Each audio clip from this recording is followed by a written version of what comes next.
Hello guys, అందుకే తల్లిదండ్రుల మాట వినాలి అంటారు. అసలు ఏం జరిగిందో చెప్తాను. వీడియోను చివరి వరకు చూసి లైక్ చేసి సబ్స్క్రైబ్ చేయండి.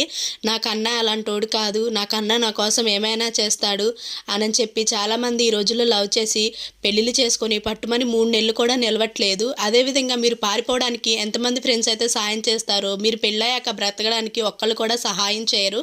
ఈ విషయం నేను ఎందుకు చెప్తున్నానంటే రియల్ స్టోరీ అయితే జరిగిందనమాట. వీడియోస్ వస్తూ ఉంటాయి, మీరైతే ఫాలో అవుతూ లైక్ చేసి సబ్స్క్రైబ్ చేయండి. బాయ్.